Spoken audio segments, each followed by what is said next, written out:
Assalamualaikum warahmatullahi wabarakatuh. Saya Nova Seteningrum dari Program Pendidikan, Bimbingan, dan Konseling Universitas Nahdlatul Ulama Al-Ghazali Cilacap akan memaparkan tentang konflik remaja.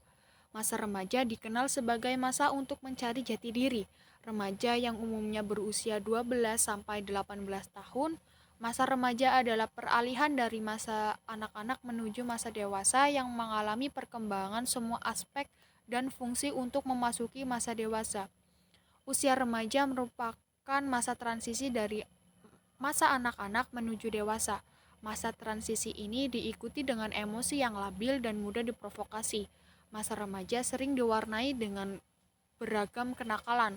Kenakalan remaja bisa dikelompokkan menjadi kenakalan biasa, kenakalan di sekolah, kenakalan kriminal, dan kenakalan di masyarakat.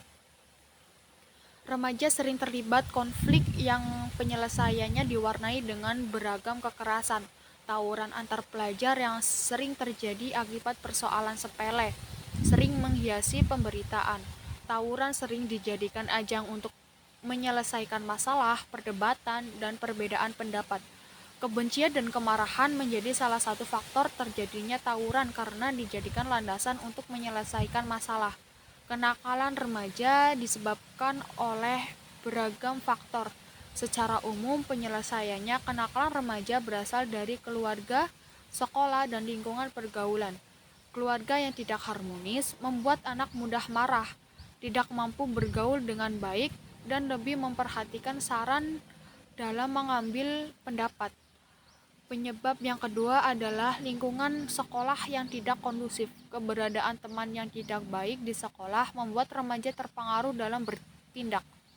Penyebab selanjutnya adalah lingkungan tempat bergaul. Teman buruk dan lingkungan yang rusak membuat remaja tumbuh menjadi sosok yang rusak pula. Dari pergaulan remaja bisa terjerumus dalam narkoba, terlibat geng motor, dan akhirnya terlibat dalam berbagai tindakan kriminal. Konflik remaja lainnya yang sering terjadi adalah konflik percintaan. Konflik percintaan bisa membuat remaja melakukan tindakan yang nekat, seperti tawuran, bunuh diri, aborsi, melarikan diri dari rumah, dan terjerumus dengan narkoba.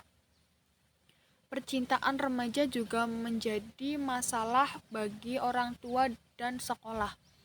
Perbuatan nekat yang dilakukan oleh remaja karena kasus percintaan dengan dirinya melibatkan sekolah dan orang tua. Teori komunikasi antar pribadi yang berkaitan dengan konflik remaja adalah teori ketertarikan sosial. Teori ini menjelaskan bahwa keterampilan sosial seperti kemampuan untuk mendengarkan dan memahami perspektif orang lain, mengendalikan emosi, dan menyelesaikan konflik dengan cara yang konstruktif sangat berpengaruh pada hubungan antar pribadi.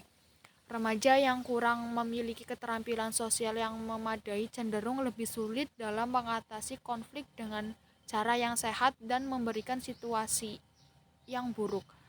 Dengan belajar dan mengembangkan keterampilan sosial, remaja dapat memperbaiki hubungan antar pribadi mereka dan menghindari konflik yang tidak perlu. Terdapat beberapa teori manajemen konflik remaja yang mengaitkan dengan gaya konflik. Salah satunya adalah model gaya komunikasi konflik rahim.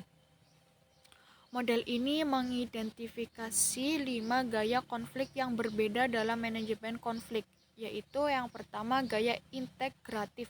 Remaja yang menggunakan gaya ini mengutamakan kerjasama dan mencoba menemukan solusi yang memuaskan untuk semua pihak. 2. Gaya dominan. Remaja yang menggunakan gaya ini cenderung memaksakan kehendaknya dan suka mengendalikan situasi. Yang ketiga, gaya menghindar. Remaja yang menggunakan gaya ini cenderung menghindar dari konflik yang tidak menyuarakan pendapat secara langsung. Gaya yang selanjutnya adalah gaya kompromi. Remaja yang menggunakan gaya ini cenderung mencari jalan tengah atau saling memberi untuk menyelesaikan konflik. Yang kelima ada gaya elementer. Remaja yang menggunakan gaya ini menggunakan taktik manipulatif dan memaksa untuk memenangkan konflik. Namun, penting untuk diingat bahwa gaya konflik yang digunakan dapat berubah seiring waktu dan situasi. Pemahaman tentang gaya konflik dapat membantu remaja dalam mengelola konflik yang terjadi dalam kehidupan mereka. Manajemen konflik remaja sebaiknya dilakukan dengan pendekatan yang proaktif dan strategis. Pertama, remaja harus belajar mengenali tanda-tanda konflik dan meningkatkan kemampuan komunikasi yang efektif. Ini bisa dilakukan melalui pelatihan, membaca buku, atau belajar dari kasus-kasus yang nyata. Remaja juga harus dapat mempertimbangkan perspektif orang lain, mengurangi emosi, dan fokus pada tujuan dalam situasi konflik. Selain itu, penting untuk memiliki pemahaman yang sehat tentang konflik dan mengenali bahwa konflik adalah bagian dari kehidupan yang alami. Remaja sebaiknya dilatih untuk mengatasi konflik dengan cara yang konstruktif dan tidak merusak hubungan. Tanggapan terhadap konflik remaja harus didasarkan pada prinsip penghormatan, keadilan, dan keberlanjutan. Semua pihak harus diberikan kesempatan untuk menyuarakan pendapat dan mendapatkan kejelasan. Jika terjadi kesulitan untuk menyelesaikan konflik secara mandiri, pihak yang berkait bisa meminta bantuan dari pihak yang ketiga yang netral, seperti guru, orang tua, atau konselor. Dalam situasi yang menuntut, remaja dan keluarga mereka juga dapat mencari dukungan dari kelompok-kelompok yang fokus pada manajemen konflik remaja, misalnya konselor sekolah atau kelompok-kelompok remaja yang menawarkan dukungan dalam situasi konflik. Sekian dari saya. Wassalamualaikum warahmatullahi wabarakatuh.